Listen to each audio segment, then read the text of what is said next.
Good morning, students. Our today's lecture is based on vaccination. आपने पहले immunity और immune system के बारे में पढ़ा है पिछले लेक्चर्स में।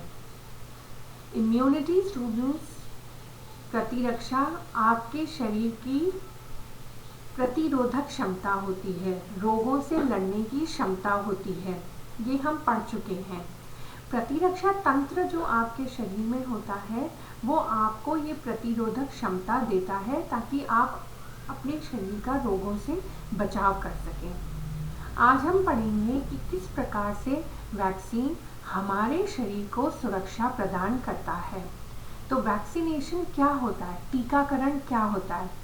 वैक्सीनेशन या टीकाकरण का मतलब है कि आपकी बॉडी में एंटीजन इस प्रकार से डाला जाता है कि वो एंटीजन आपके इम्यून सिस्टम को एक्टिवेट करे, आपके प्रतिरक्षा तंत्र को उद्दीपित करके उसे एक्टिवेट करे ताकि वो आपकी शरीर में सुरक्षात्मक प्रोटीन एंटीबॉडीज बना सके। इसको हम कहते हैं वैक्सीनेशन। वैक्सीन स्टूडेंट क्या होती है, अगर हम समझें एक लाइन में, तो वैक्सीन एंटीजेनिक होती है बट नॉट पैथोजेनिक। इसका क्या अर्थ है? कोई बाह्य पदार्थ आपकी बॉडी में इतनी कम मात्रा में और इस प्रकार से मॉडिफाई करके डाला जाता है कि वो आपके इम्यून सिस्टम को तो एक्टिवेट कर ले मगर रोग उत्पन्न ना करे। पैथोजेनिक का मतलब होता है रोग उत्पन्न करने वाला, रोगजनक। तो वैक्सीन रोगजनक नहीं है, वो हमें रोगों से बचाती है मगर वो एंटीजेनिक है। एंटीजेनिक का अर्थ होता है कोई भी बाह्य पदार्थ और वो बाह्य पदार्थ का अणुभार इतना हो कि वो आपके इम्यून सिस्टम को एक्टिवेट करे। एंटीजन की दो प्रॉपर्टीज होती हैं, एक तो वो कोई भी फॉरेन पार्टिकल हो और दूसरी बात ये होती है कि वो जो एंटीजन होता है वो हाई मॉलिक्यूलर वेट का होना चाहिए ताकि आपका इम्यून सिस्टम एक्टिवेट हो जाए।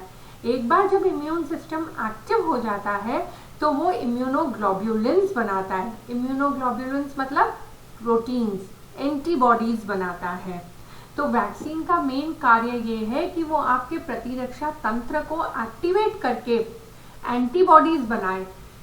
एंटीबॉडीज जब पहले से ही तैयार होंगी तो जब वो रोग जो पैथोजन होगा अगर वो सच में आपकी बॉडी को अटैक करता है तो आपकी बॉडी ने उसके खिलाफ पहले से ही एंटीबॉडीज बना के रखनी है। Types of vaccine. अब हम कह रहे हैं क्योंकि वैक्सीन हमारी बॉडी को सुरक्षा प्रदान करती हैं तो ये कितने टाइप ऑफ वैक्सीन होती हैं ये हमें स्टडी करना है। सबसे पहले live vaccines, attenuated live vaccines. हम इन सब का मतलब समझेंगे स्टूडेंट्स कि ये क्या होती हैं। Live vaccines, attenuated live vaccines, inactivated killed vaccine, toxoids, polysaccharide and polypeptide vaccines, surface antigen जिनको हम कहते हैं रिकॉम्बिनेंट वैक्सीन्स। एक एक टाइप ऑफ वैक्सीन को हम पहले समझेंगे। सबसे पहले लाइव वैक्सीन क्या होती है। Live vaccine students, live vaccine वो वैक्सीन होती है जो किसी भी लाइव रोगाणु में से बनाई जाती है। हमने उस पैथोजन या रोगजनक कीटाणु या जीवाणु को हमने बिल्कुल चेंज नहीं किया है, वो लाइव वैक्सीन होती है। लाइव वैक्सीन का एक ही उदाहरण है हमारे पास और वो है variola small pox vaccine. Variola small pox vaccine एक लाइव वैक्सीन है जो वेरियोला वायरस में से नहीं बनी है। ये स्टूडेंट्स आपको ध्यान रखना है कि लाइव वैक्सीन का हमारे पास एक ही एग्जाम्पल है। लाइव वैक्सीन का मतलब होता है जिसमें आप लिविंग इन्फेक्शियस एजेंट डाल रहे हैं और उस इन्फेक्शियस एजेंट, उस पैथोजन में आप कोई चेंज नहीं कर रहे हैं। और इसका एक ही एग्जाम्पल है हमारे पास वेरियोला स्मॉल पॉक्स वैक्सीन। मगर ये जो वेरियोला स्मॉल पॉक्स वैक्सीन बनी है इसमें हम वेरियोला वायरस नहीं डाल रहे हैं, हम इसमें डाल रहे हैं लाइव वैक्सीन या cowpox virus. Am I very clear student? हम इसमें लाइव वेरियोला वायरस न डाल के डाल रहे हैं वैक्सीनिया काउपॉक्स वायरस और ये जो वैक्सीनिया काउपॉक्स वायरस है ये हमें वेरियोला वायरस से बचाता है। So this is an example of live vaccine, but it gives cross immunity. Cross immunity का मतलब है जो वैक्सीनिया काउपॉक्स वायरस है वो हमें बचा रहा है वेरियोला वायरस से। ये आपको याद रखना है। नेक्स्ट है students live attenuated vaccines. Live attenuated vaccines का क्या मतलब होता है स्टूडेंट? जो पैथोजन है, जो रोग उत्पन्न करने वाला वायरस या बैक्टीरिया है, उसको हम लेबोरेटरी में इस तरीके से मॉडिफाई करते हैं, एटीन्यूएट करते हैं कि उसकी रोग उत्पन्न करने की क्षमता खत्म हो जाए, मगर वो एंटीजेनिक रहे। एंटीजेनिक का मतलब होता है वो आपकी बॉडी में जाने के बाद आपके इम्यून सिस्टम को एक्टिवेट करे।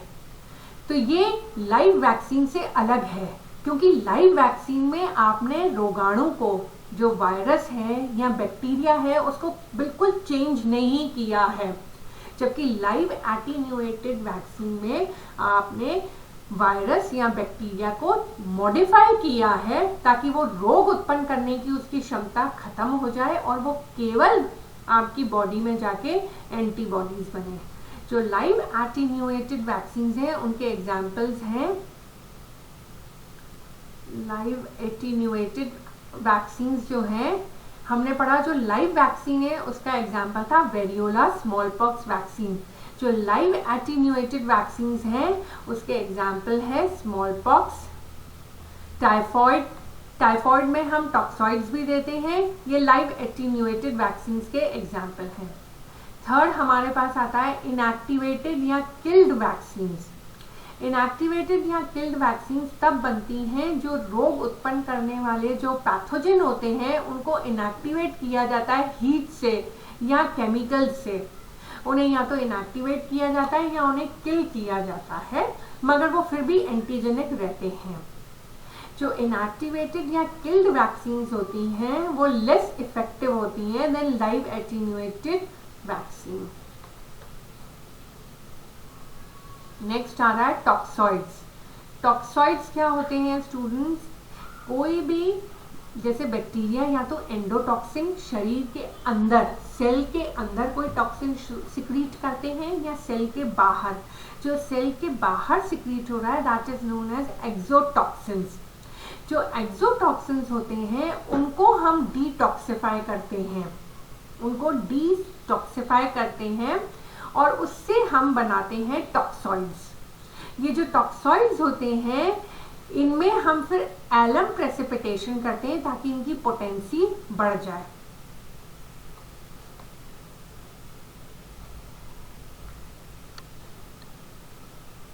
नेक्स्ट है हमारे polysaccharides and polypeptide vaccines. Polysaccharide and polypeptide vaccines जो होती हैं वो हम सेल्यूलर फ्रैक्शंस में से बनाते हैं। फॉर एग्जांपल जैसे मेनिंगोकोकल वैक्सीन है, जहाँ वर्ड मेनिंगो आया इसका मतलब ब्रेन। ब्रेन में अगर कोई जैसे नेसीरिया मेनिंजाइटिस नाम का जो बैक्टीरिया है, नेसीरिया मेनिंजाइटिस नाम का बैक्टीरिया जो कि हमारे ब्रेन में कोई इफेक्ट करता है, तो उसमें से हम मेनिंगोकोकल वैक्सीन बनाते हैं। इसमें क्या करते हैं, जो सेल वॉल है उसका पॉलीसेकेराइड हम लेते हैं। सिमिलरली जो न्यूमोकोकल वैक्सीन है, it is also prepared from the polysaccharide contained in the capsule of the organism।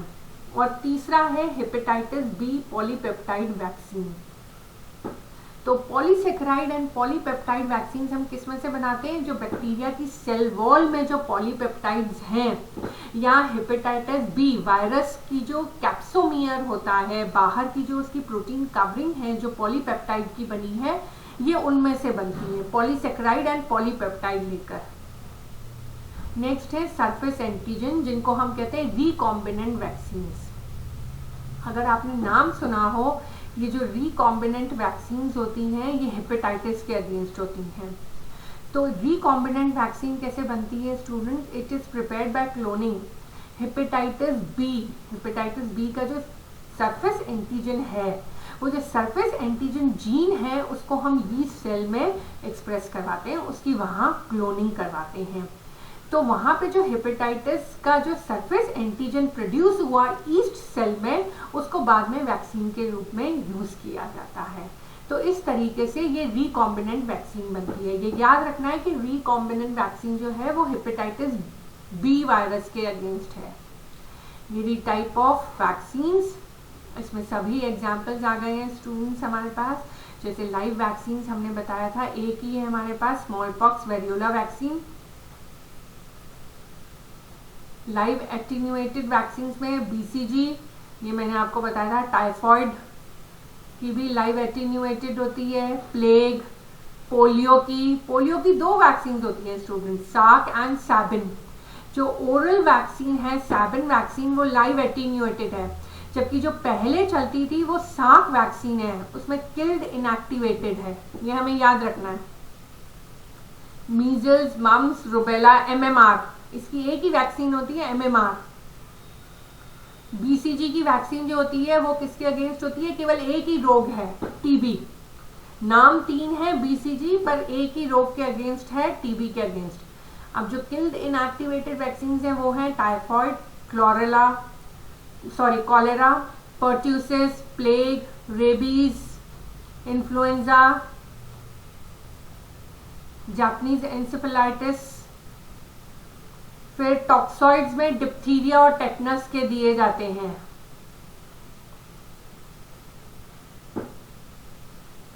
Cellular fraction vaccine जो है वो आपको उसी से मैं बता दी गई थी, मेनिंजोकोकल है, न्यूमोकोकल है, हेपेटाइटिस बी। रिकॉम्बिनेंट वैक्सीन में भी हेपेटाइटिस बी आती है। तो ये सारी टाइप ऑफ वैक्सीन जो हमने पढ़ी थी, 6 type of vaccine, live attenuated, killed inactivated vaccine, toxoids में हमने क्या पढ़ा था?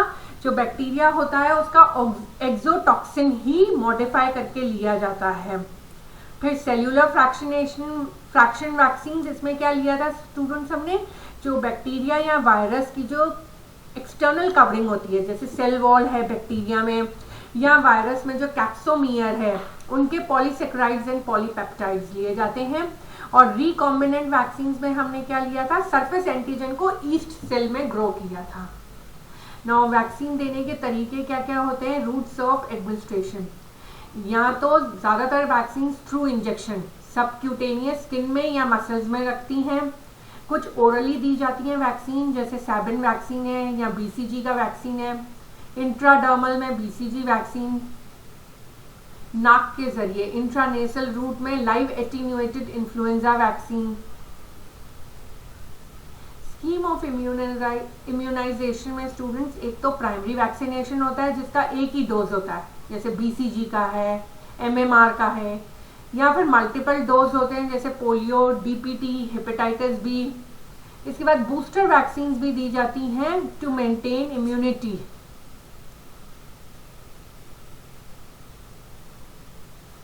तो ये बूस्टर डोजेस किन किन के दिए जाते हैं ये हमने पढ़ा। कुछ मंथ्स के बाद ही कॉलेरा वैक्सीन, 2 इयर्स के बाद टैब वैक्सीन, 3 से 5 साल में डीपीटी का वैक्सीन का बूस्टर डोज, 5 इयर्स या उससे ज़्यादा में बीसीजी, एंड फिर उसके बाद 10 इयर्स में येलो फीवर वैक्सीन है, और सॉलिड इम्यूनिटी में measles, mumps and rubella vaccine है। तो स्टूडेंट्स, आज हमने पढ़ा है वैक्सीनेशन के बारे में कि हमारे पास टोटली 6 टाइप ऑफ वैक्सीन होती हैं। इनमें से हम कोई सी भी वैक्सीन एडमिनिस्टर कर सकते हैं डिफरेंट टाइप ऑफ डिजीजेस के लिए। हमारे पास इन 6 प्रकार की वैक्सीन में से ही कोई एक प्रकार की होती है।